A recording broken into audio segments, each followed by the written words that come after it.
ನಮಸ್ತೆ, welcome to talkies with Sindhu. ಈಗಷ್ಟೇ ನಾನು ಕಾಂತಾರ ಚಾಪ್ಟರ್ 1 ಮೂವಿ ನೋಡಿ ಬಂದೆ and I have so many thoughts I want to share with you. Chapter 1 release ಆಗೋ news ಆದಾಗಿಂದ ನಾನು ಇದಕ್ಕೆ ಕಾಯ್ತಾ ಇದ್ದೆ. So I went in with huge expectations and it did not disappoint me. Kantara chapter 1 ಒಂದು visual spectacle ಅಂತ ಹೇಳ್ಬೋದು. ಒಂದು ಬಿಗ್ ಬಜೆಟ್ ಮೂವಿ ಅಂದ್ರೆ ಇದೆ ಅಂತ ಅನ್ಸುತ್ತೆ. ಕಾಂತಾರ ಒಂದು ಇಂಟಿಮೇಟ್ ಫೋಕ್ಲೋರ್ ಸ್ಟೋರಿ ಆಗಿತ್ತು.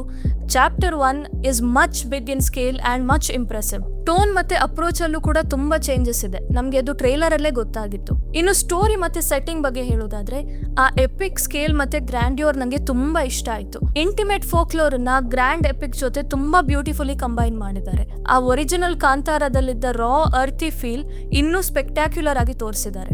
ಮತ್ತೆ ಸ್ಟೋರಿ ಸ್ಟ್ರಕ್ಚರ್ ಒರಿಜಿನಲ್ ಕಾಂತಾರನ್ನೇ ಫಾಲೋ ಮಾಡುತ್ತೆ. ನರೇಷನ್, ಕ್ಯಾರೆಕ್ಟರ್ಸ್ ಮತ್ತೆ ವಿಲೇಜ್ ನ ಇಂಟ್ರೊಡ್ಯೂಸ್ ಮಾಡೋದು ಇವೆಲ್ಲ ಸೇಮ್ ಸ್ಟ್ರಕ್ಚರ್ ಅಲ್ಲಿ ಇದ್ರೂನು ಮೂವಿ ನೋಡುವಾಗ ನಿಮ್ಗೆ ಫ್ರೆಶ್ ಅಂತಾನೆ ಫೀಲ್ ಆಗುತ್ತೆ. ಇನ್ಫ್ಯಾಕ್ಟ್ ಎಷ್ಟೋ ಆಕ್ಟರ್ಸ್ ಅನ್ನ ಕೂಡ ಕಾಂತಾರದಿಂದ ಇದರಲ್ಲಿ ರಿಟೈನ್ ಮಾಡಿದ್ದಾರೆ. ಹಾಗೆ ಫಸ್ಟ್ ಹಾಫ್ ಅಲ್ಲಿ ತುಂಬಾ ಯುನೀಕ್ ವಿಷಯಗಳನ್ನ ಇಂಟ್ರೊಡ್ಯೂಸ್ ಮಾಡಿದ್ದಾರೆ. ಕ್ಯಾರೆಕ್ಟರ್ಸ್, ಕಲ್ಚರ್, ಕಾನ್ಫ್ಲಿಕ್ಟ್ಸ್ ಆಗಿರ್ಬೋದು, ಇವೆಲ್ಲ ತುಂಬಾ ಯುನೀಕ್ ಅಂತ ಅನ್ಸುತ್ತೆ. ಇನ್ಫ್ಯಾಕ್ಟ್ ನನ್ಗೆ ಫಸ್ಟ್ ಹಾಫ್ ತುಂಬಾ ಫಾಸ್ಟ್ ಆಗಿತ್ತು, ಯಾಕಂದ್ರೆ ಅಷ್ಟೊಂದು ವಿಷಯಗಳನ್ನ ಅಲ್ಲಿ ತೋರಿಸಿದ್ರು. ಇನ್ಫ್ಯಾಕ್ಟ್ ಮೂವಿ ಸ್ಟಾರ್ಟ್ ಆಗೋವಾಗ್ಲೇ ಸ್ಟೋರಿ ಟೇಕ್ ಆಫ್ ಆಗುತ್ತೆ. ನಿಮ್ಗೆ ಇಮಿಡಿಯೇಟ್ಲಿ ಕಾಂತಾರದ ವರ್ಲ್ಡ್ ಒಳಗಡೆ ಕರ್ಕೊಂಡು ಹೋಗುತ್ತೆ. ನೀವು ನೋಡಿದ್ರೆ ಫಸ್ಟ್ ಹಾಫ್ ಅಲ್ಲಿ ತುಂಬಾ ಕಾಮಿಡಿ ಇದೆ, ಎಷ್ಟೊಂದು ಕಾಲ್ ಬ್ಯಾಕ್ಸ್ ಇದೆ.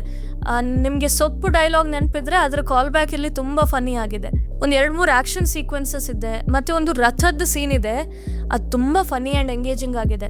ಅದರಲ್ಲಿ ರಿಷಬ್ ಶೆಟ್ಟಿ ಅವರು ಕೂಡ ತುಂಬಾ ಒಳ್ಳೆ ಪರ್ಫಾರ್ಮ್ ಮಾಡಿದ್ದಾರೆ. ಇನ್ಫ್ಯಾಕ್ಟ್ ಇದು ಹೋಲ್ ಸೀನ್ ಕೊರಿಯೋಗ್ರಾಫ್ ಮಾಡಿರೋದೇ ಯುನೀಕ್ ಆಗಿದೆ. So overall first half ನನಗೆ ತುಂಬಾ ಇಷ್ಟ ಆಯ್ತು, especially the interval block, definitely a goosebumps worthy moment. ಇನ್ನು ಸೆಕೆಂಡ್ ಹಾಫ್ ಅಲ್ಲಿ ಸ್ಟೋರಿ ವೈಸ್ ತುಂಬಾ ಸರ್ಪ್ರೈಸಿಂಗ್ ಎಲಿಮೆಂಟ್ಸ್ ಇದೆ.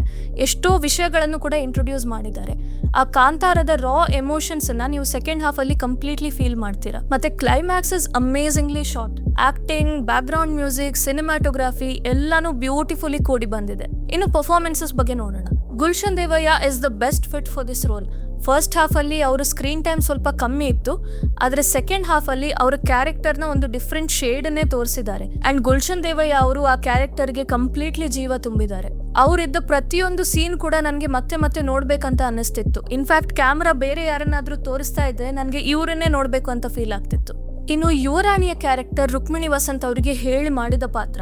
ಈ ಕ್ಯಾರೆಕ್ಟರ್ ನ ಎಷ್ಟು ಚೆನ್ನಾಗಿ ಬರ್ದಿದಾರೋ ಅವ್ರು ಅಷ್ಟೇ ಚೆನ್ನಾಗಿ ಅದನ್ನ ಕ್ಯಾರಿ ಮಾಡಿದ್ದಾರೆ. ಇನ್ಫ್ಯಾಕ್ಟ್ ಈ ರೋಲ್ ಅವ್ರ ಕರಿಯರ್ಗೆ ಒಂದು ಸಿಗ್ನಿಫಿಕೆಂಟ್ ಬೂಸ್ಟ್ ಕೊಡುತ್ತೆ ಅಂತ ಅನ್ಸುತ್ತೆ. ಇನ್ನು ಕಾಮಿಡಿ ಕ್ಯಾರೆಕ್ಟರ್ಸ್ ನೋಡೋದಾದ್ರೆ ಪ್ರಕಾಶ್ ತುಮಿನಾಡು, ನವೀನ್ ಡಿ ಪಡೀಲ್, ಪ್ರಮೋದ್ ಶೆಟ್ಟಿ, ರಾಕೇಶ್ ಪೂಜಾರಿ ಎಲ್ಲರ ಕಾಮಿಡಿ ಟೈಮಿಂಗ್ ತುಂಬಾ ಚೆನ್ನಾಗಿದೆ. ರಾಕೇಶ್ ಪೂಜಾರಿ ಅವರು ಅನ್ಫಾರ್ಚುನೇಟ್ಲಿ ತೀರ್ ಹೋಗಿದ್ದಾರೆ. ನಾವು ತುಂಬಾ ಒಳ್ಳೆ ಆಕ್ಟರ್ ಅನ್ನ ಕಳ್ಕೊಂಡ್ವಿ. ಅವರು ಕೂಡ ಅವ್ರ ಕ್ಯಾರೆಕ್ಟರ್ ಅನ್ನ ತುಂಬಾ ಚೆನ್ನಾಗಿ ಮಾಡಿದ್ದಾರೆ. ಅವ್ರ ಎಕ್ಸ್ಪ್ರೆಷನ್ಸ್, ಕಾಮಿಕ್ ಸೆನ್ಸ್ ತುಂಬಾ ಪರ್ಫೆಕ್ಟ್ಲಿ ಲ್ಯಾಂಡ್ ಆಗಿದೆ. ನೀವು ಅವ್ರನ್ನ ಫಸ್ಟ್ ಟೈಮ್ ನೋಡೋದಾದ್ರೂ ಅವ್ರ ಕ್ಯಾರೆಕ್ಟರ್ ನಿಮ್ಗೆ ಇಷ್ಟ ಆಗುತ್ತೆ. ಮತ್ತೆ ಅವರ ಕೆಮಿಸ್ಟ್ರಿ ವಿತ್ ನವೀನ್ ಡಿ ಪಡೀಲ್ ತುಂಬಾ ಚೆನ್ನಾಗಿದೆ. ಇನ್ನು ನಮ್ಮ Rishab Shetty, this man is really committed. ಅವ್ರ ಪರ್ಫಾರ್ಮೆನ್ಸ್ ಬಗ್ಗೆ 2 ಮಾತೇ ಇಲ್ಲ. ರೈಟಿಂಗ್, ಡೈರೆಕ್ಟಿಂಗ್, ಆಕ್ಟಿಂಗ್ ಇದನ್ನೆಲ್ಲ 3 ವರ್ಷದಲ್ಲಿ ಮಾಡಿ ನಮ್ಗೆ ಇಷ್ಟು ಒಳ್ಳೆ ಮೂವಿ ಕೊಟ್ಟಿದ್ದಾರೆ ಅಂದ್ರೆ ಅವ್ರು ಎಷ್ಟು ಎಫರ್ಟ್ ಹಾಕಿರ್ಬೋದು. ಥ್ರೂ ಔಟ್ ದ ಮೂವಿ ಅವರ acting is top notch. Climax especially the final half an hour ಅವರೇ ಕ್ಯಾರಿ ಮಾಡಿದ್ದಾರೆ. ನನ್ಗೆ ತುಂಬಾ ಇಂಪ್ರೆಸಿವ್ ಅನ್ಸಿದಂದ್ರೆ ಅವರ ಫಿಸಿಕಲ್ ಟ್ರಾನ್ಸ್ಫಾರ್ಮೇಶನ್ ಮತ್ತೆ ಇಂಟೆನ್ಸಿಟಿ. ಅವರ ರೋಲಿಗೆ ಬೇಕಾಗಿರುವ ಇಂಟೆನ್ಸಿಟಿಯನ್ನ ಕಂಪ್ಲೀಟ್ಲಿ ಕೊಟ್ಟಿದ್ದಾರೆ. ದೈವದ ಪ್ರೆಸೆನ್ಸ್ ಇರುವ ಪ್ರತಿಯೊಂದು ಸೀನ್ ಅಲ್ಲಿ ಮೈ ಜುಮ್ ಅಂತ ಅನ್ಸುತ್ತೆ. ಅವರು ಯಾಕೆ ನ್ಯಾಷನಲ್ ಅವಾರ್ಡ್ ವಿನ್ನಿಂಗ್ ಆಕ್ಟರ್ ಅಂತ ನಿಮ್ಗೆ ಇದ್ರಲ್ಲೇ ಗೊತ್ತಾಗುತ್ತೆ. ನನ್ ಪ್ರಕಾರ ಅವ್ರು ಬೇರೆ ಎಲ್ಲೂ ಆಕ್ಟ್ ಮಾಡೋದೇ ಬೇಡ. ಅವರೇ ಬರ್ದು, ಅವರೇ ಡೈರೆಕ್ಟ್ ಮಾಡಿ, ಅವರೇ ಆಕ್ಟ್ ಮಾಡಿರೋ ಮೂವಿನೇ ನಂಗೆ ನೋಡ್ಬೇಕು. That's how amazing he is. ಇನ್ನು ಟೆಕ್ನಿಕಲ್ ಆಸ್ಪೆಕ್ಟ್ಸ್ ಬಗ್ಗೆ ನನ್ಗೇನ್ ಅನ್ನಿಸ್ತು, VFX was absolutely mind blowing. Hollywood level work ಮಾಡಿದ್ದಾರೆ. ಹುಲಿ ಇರೋ ಪ್ರತಿಯೊಂದು ಸೀನ್ ಕೂಡ VFX ಅಂತ ಅನ್ಸೋದೇ ಇಲ್ಲ. ಇನ್ನು ವಾರ್ ಸೀಕ್ವೆನ್ಸಸ್ ಕೂಡ ಅಷ್ಟೇ, ನಿಮ್ಗೆ ಗೊತ್ತಾಗಲ್ಲ VFX ಇದೆ ಅಂತ. ಕ್ಲೈಮ್ಯಾಕ್ಸ್ ಅಲ್ಲಿ ಮಾತ್ರ ಕೆಲವು ಕಡೆ ಸ್ವಲ್ಪ ವೀಕ್ ಅಂತ ಅನ್ನಿಸ್ತು, ಬಟ್ ಅದರಿಂದ ಎಕ್ಸ್ಪೀರಿಯನ್ಸ್ ಏನು ಹಾಳಾಗಲ್ಲ. ಇನ್ನು ಅರವಿಂದ್ ಕಶ್ಯಪ್ ಅವರು ಸಿನಿಮಾಟೋಗ್ರಫಿಲೂ ತುಂಬಾ ಒಳ್ಳೆ ಕೆಲಸ ಮಾಡಿದ್ದಾರೆ. ಪ್ರತಿಯೊಂದು ಫ್ರೇಮ್, ಅದು 1 ಸೆಕೆಂಡ್ ಫ್ರೇಮ್ ಆಗಿದ್ರೂ ಕೂಡ ಅದನ್ನ ಸೆಟ್ ಅಪ್ ಮಾಡ್ಲಿಕ್ಕೆ ಎಷ್ಟು ಟೈಮ್ ತಗೊಂಡಿದೆ, ಎಷ್ಟು ಎಫರ್ಟ್ ಹಾಕಿದ್ದಾರೆ ಅಂತ ನಿಮ್ಗೆ ಗೊತ್ತಾಗುತ್ತೆ.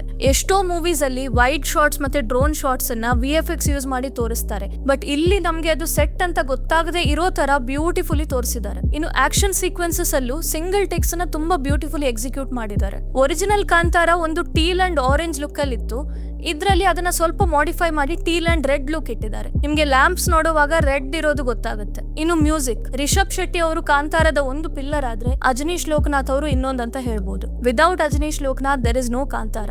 ಎಷ್ಟೋ ಮ್ಯೂಸಿಕ್ ನ ಒರಿಜಿನಲ್ ಕಾಂತಾರದಿಂದ ರಿಟೇನ್ ಮಾಡಿ ಕೆಲವೊಂದನ್ನ ಎನ್ಹಾನ್ಸ್ ಮಾಡಿ ಯೂಸ್ ಮಾಡಿದ್ದಾರೆ. ಎಲ್ಲಾ ಕಡೆ ಅದು ಪರ್ಫೆಕ್ಟ್ಲಿ ವರ್ಕ್ ಆಗಿದೆ, ಎಸ್ಪೆಷಲಿ ಇಂಟರ್ವಲ್ ಸೀನ್ ಅಲ್ಲಿ. ಇಂಟರ್ವಲ್ ಸೀನ್ ಅಲ್ಲಿ ಯೂಸ್ ಮಾಡಿರೋ ಬ್ಯಾಕ್ ಗ್ರೌಂಡ್ ಸ್ಕೋರ್ ನನಗೆ ಇಡೀ ಮೂವಿಯಲ್ಲಿ ತುಂಬಾ ಇಷ್ಟ ಆಯ್ತು. ಇನ್ನು production design, such perfection in Indian cinema. ರಾಜಸಭೆ, ಪೋರ್ಟ್, ಮಾರ್ಕೆಟ್, ರಥದ ಸೀನ್ ಎಲ್ಲಾನು ತುಂಬಾ ಬ್ಯೂಟಿಫುಲ್ ಆಗಿ ತೋರಿಸಿದ್ದಾರೆ. ರಾಜನ ಅರಮನೆನ ಆ ಬೆಟ್ಟದ ಮೇಲೆ ಪ್ಲೇಸ್ ಮಾಡಿರೋದೇ ಒಂದು ಅಚೀವ್ಮೆಂಟ್. ಅದರಲ್ಲಿ ತುಂಬಾ ಎಫರ್ಟ್ ಹೋಗಿರುತ್ತೆ. ಇನ್ನು ಪ್ರಗತಿ ಶೆಟ್ಟಿ ಅವರು ಕೂಡ ಕಾಸ್ಟ್ಯೂಮ್ ಅಲ್ಲಿ ತುಂಬಾ ಒಳ್ಳೆ ವರ್ಕ್ ಮಾಡಿದ್ದಾರೆ. ಸೊ ಎಲ್ಲಾ ಡಿಪಾರ್ಟ್ಮೆಂಟ್ ಅವರು ಅವರವರ ಏರಿಯಾದಲ್ಲಿ ಎಕ್ಸೆಪ್ಷನಲ್ ವರ್ಕ್ ಕೊಟ್ಟಿದ್ದಾರೆ. ಇದರಿಂದ ಮೂವಿ ಕ್ಲೋಸ್ ಟು ಪರ್ಫೆಕ್ಷನ್ ಅಂತ ಹೇಳ್ಬೋದು. ಇನ್ನು ಕಲ್ಚರಲ್ ಸಿಗ್ನಿಫಿಕೆನ್ಸ್ ಬಗ್ಗೆ ನೋಡೋಣ. ನಾನು ಮಂಗಳೂರಿನವಳು. ನನಗೆ ದೈವಾರಾಧನೆ ಬಗ್ಗೆ ತುಂಬಾ ಡೀಪ್ ನಾಲೆಜ್ ಇಲ್ಲದೆ ಇದ್ರು ನಾನು ಅದನ್ನ ಕ್ಲೋಸ್ಲಿ ನೋಡಿದ್ದೀನಿ. ಅದ್ರ ಇಂಪಾರ್ಟೆನ್ಸ್ ನನ್ಗೆ ಗೊತ್ತಿದೆ. ಸೊ ದೈವಾರಾಧನೆ ಮತ್ತೆ ಅದರ ರಿಲೇಟೆಡ್ ಡೀಟೇಲ್ಸ್ ಅನ್ನ ಎಷ್ಟು ಅಥೆಂಟಿಕ್ ಆಗಿ ತೋರಿಸಿದ್ದಾರೆ ಅಂತ ನಂಗೆ ಕಾಣ್ತಿತ್ತು. ನಾನ್ ಕೋಸ್ಟಲ್ ಕರ್ನಾಟಕದವರಿಗೆ ಎಷ್ಟೋ ವಿಷಯಗಳ ರಿಲೆವೆನ್ಸ್ ಗೊತ್ತಾಗ್ಲಿಕ್ಕಿಲ್ಲ, ಬಟ್ ನಮ್ಗೆ ಅದು ಕ್ಲಿಯರ್ಲಿ ಗೊತ್ತಾಗ್ತಿತ್ತು. ಫಾರ್ ಎಕ್ಸಾಂಪಲ್, ಕ್ಲೈಮ್ಯಾಕ್ಸ್ ಆದ ನಂತರ ಒಂದು ಸೀನ್ ಇದೆ, ಅದು ನಿಮ್ಗೆ ನಾರ್ಮಲ್ ಅಂತ ಅನ್ನಿಸ್ಬೋದು, ಬಟ್ ನಮ್ಗೆ ಅದು ಯಾಕೆ ಹಾಗೆ ಇಟ್ಟಿದ್ದಾರೆ ಅಂತ ಗೊತ್ತಾಗುತ್ತೆ. ಇನ್ನು ಪ್ರತಿಯೊಂದು ಕಲ್ಚರಲ್ ಎಲಿಮೆಂಟ್ ಅನ್ನ ತುಂಬಾ ರಿಸರ್ಚ್ ಮಾಡಿ ತೋರಿಸಿದ್ದಾರೆ. ತುಳುನಾಡಿನ ಟ್ರೆಡಿಷನ್ಸ್, ಅಲ್ಲಿನ ಪಾರ್ದನಗಳು ಅಂದ್ರೆ ಜನಪದ ಗೀತೆಗಳು, ಇವನ್ನೆಲ್ಲ ಬ್ಯೂಟಿಫುಲಿ ತೋರಿಸಿದ್ದಾರೆ. ಇನ್ಫ್ಯಾಕ್ಟ್ ನೀವು ಅದರ ಮೀನಿಂಗ್ ನೋಡಿದ್ರೆ ನಮ್ಗೆ ಅದು ಇನ್ನೂ ಬ್ಯೂಟಿಫುಲ್ ಅಂತ ಅನ್ಸುತ್ತೆ. ಇನ್ನು ನಾನು ಒಂದು ವಿಷಯ ಹೇಳಲಿಕ್ಕೆ ಇಷ್ಟಪಡ್ತೀನಿ. ಕಾಂತಾರ ರಿಲೀಸ್ ಆದಾಗ ಎಷ್ಟೋ ಜನ ದೈವನ ಸಿನಿಮಾದಲ್ಲಿ ತೋರಿಸಬಾರ್ದು, ಇದನ್ನ ಒಂದು ಕಮರ್ಷಿಯಲ್ ಪ್ಲಾಟ್ಫಾರ್ಮ್ಗೆ ತಗೊಂಡು ಹೋಗಬಾರ್ದು ಅಂತ ಅವರ ಒಪಿನಿಯನ್ ಅನ್ನ ವ್ಯಕ್ತಪಡಿಸಿದ್ರು. And I respect that opinion, because for some people ಇದು ಅವರ ಸೆಂಟಿಮೆಂಟ್ಸ್ ಪಾಯಿಂಟ್ ಆಫ್ ವ್ಯೂ ಇಂದ ಬಂದಿತ್ತು. ಆದ್ರೆ ಎಷ್ಟೋ ಜನ ಇದನ್ನ ಯೂಸ್ ಮಾಡಿಕೊಂಡು ಇದಕ್ಕೊಂದು ಬೇರೆನೇ ಆಂಗಲ್ ಕೊಟ್ಟಿದ್ರು, just to pull the movie down. ನಾನು ಕರಾವಳಿಯವಳಾಗಿದ್ದು ನನಗೆ ನಮ್ಮ ಟ್ರೆಡಿಷನ್ಸ್ ಅನ್ನ ಇಡೀ ವರ್ಲ್ಡ್ ಗೆ ಇಂಟ್ರೊಡ್ಯೂಸ್ ಮಾಡ್ತಿರೋದು ಒಂದು ಹೆಮ್ಮೆಯ ವಿಷಯ. ಅದ್ರಲ್ಲೂ ರಿಷಬ್ ಶೆಟ್ಟಿ ಅವರು ಪ್ರತಿಯೊಂದನ್ನ ಡೀಪ್ ರಿಸರ್ಚ್ ಮಾಡಿ ತುಂಬಾ ಒಥೆಂಟಿಕ್ ಆಗಿ ತೋರಿಸಿದ್ದಾರೆ. ಅಷ್ಟಿದ್ದೂನು ಇನ್ನೂ ಜನರು ಇದ್ರ ಬಗ್ಗೆ ನೆಗೆಟಿವಿಟಿ ಸ್ಪ್ರೆಡ್ ಮಾಡ್ತಿದ್ರೆ I really don't know what to say. ಇನ್ನೊಂದು ವಿಷಯ, ಪ್ರತಿಯೊಂದು ಮೂವಿಗೆ ಅದರದ್ದೇ ಒಂದು ಪರ್ಪಸ್ ಇರ್ತದೆ. ಪ್ರತಿಯೊಂದು ಮೂವಿ ಒಂದು ಕ್ಯಾಟಗರಿಗೆ ಬಿಲಾಂಗ್ ಆಗ್ತದೆ. ಫಾರ್ ಎಕ್ಸಾಂಪಲ್, ಕಮರ್ಷಿಯಲ್ ಒಂದು ಕ್ಯಾಟಗರಿ, ನಾನ್ ಕಮರ್ಷಿಯಲ್ ಇರುತ್ತೆ, offbeat movies, art movies, ಈ ತರ ಮೂವೀಸ್ ಅನ್ನ ಅದ್ರ ಕ್ಯಾಟಗರಿಯಲ್ಲಿ ಅಸೆಸ್ ಮಾಡಬೇಕು. ಕಾಂತಾರ ಚಾಪ್ಟರ್ 1 ಇಂಟೆನ್ಷನಲಿ ಒಂದು ಕಮರ್ಷಿಯಲ್ ಮೂವಿ ಆಗಿದೆ. ಸೊ ಅದನ್ನ ಕಮರ್ಷಿಯಲ್ ಮೂವಿ ಕ್ಯಾಟಗರಿಯಲ್ಲಿ ಇಟ್ಟೇ ಅಸೆಸ್ ಮಾಡಬೇಕು. ನಿಮ್ಗೆ ಮೂವಿ ಇಷ್ಟ ಆಗಿಲ್ಲ ಅಂದ್ರೆ it might just mean a commercial movie isn't for you. So to sum it up, Kantara chapter 1 ನ ವಿಜುವಲ್ ಸ್ಪೆಕ್ಟಕಲ್ ಮತ್ತೆ ಗ್ರ್ಯಾಂಡ್ ಎಪಿಕ್ ಥಿಯೇಟರ್ಸ್ ಅಲ್ಲೇ ಎಕ್ಸ್ಪೀರಿಯನ್ಸ್ ಮಾಡಬೇಕು. ಸೊ ಆದಷ್ಟು ಥಿಯೇಟರ್ಗೆ ಹೋಗಿ ನೋಡ್ಲಿಕ್ಕೆ ಟ್ರೈ ಮಾಡಿ.